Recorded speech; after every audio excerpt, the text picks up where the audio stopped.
Hello everybody, this is Dan from BrotherBalian's Blood Angels, and this is the first of many in my How I Paint My Blood Angels series.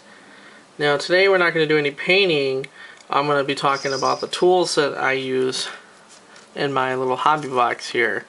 The first one that I use here is just a little like pliers kind of looking thing, little shears or whatever I use to cut the sprues. And it does a pretty good job. You know, it just cuts right through them pretty easily and really simple. And I think everybody should have a set of these. It surely saves your blades on your X-Acto knives, which is the next one that I use. Just a regular little X-Acto knife. You can get these at hobby stores, hardware stores, but make sure you have different blades. You want quite a few of them because these things break pretty easily and they get dull pretty fast. They might not look so sharp sometimes, but they do get dull pretty fast. Next thing I have here is a pin vise. It's just a little hand drill, really. Use these for conversions and pinning models, especially the metal ones. Now I also have two different glues that I use. First one is just regular old super glue. Any kind really works. They have different kinds. They have stuff that dries pretty fast, stuff that takes a little bit longer, but I just use regular super glue.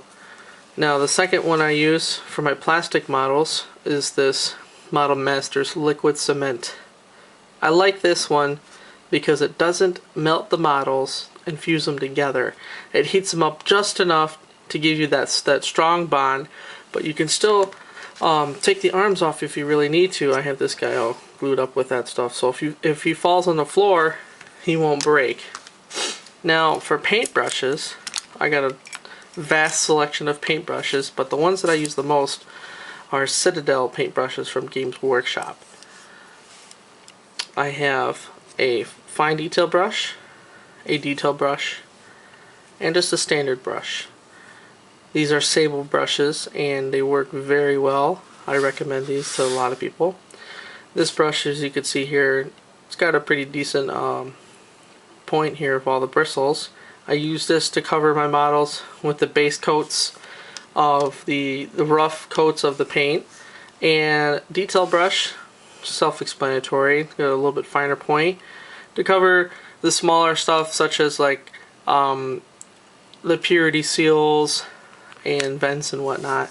And then a fine detail brush, you can see it's got a really small point here. This one's used for the detailing and the highlighting and the extreme highlighting. I also have a couple other brushes. I have a big tank brush that I use for obviously for tanks, or if I want to just get a lot on the model at one time. Another set that I have are the Army Painters. It's a starter brush set. It comes with a small detail brush, a standard brush, and a dry brush. And the dry brushes are really nice. I really like those, and I use those quite a bit. And some paints that I use, Citadel's paints. I really like their paints. They're a little bit more expensive, but they do me good, and that's really all that matters. Another brand that I use are the Vallejo game colors and washes. These are really nice. They're a little bit cheaper than the Games Workshop brand, and the colors are practically the same. But for washes, just speaking of washes, I really like using the Games Workshop washes. They don't dry out, and they do the job really well. You only need a little bit, and it goes a long ways. So I recommend these washes for when you're using your washes. Well, that's it for right now, and when we come back we'll be talking about assembling models and getting them together for painting. Alright, see you then.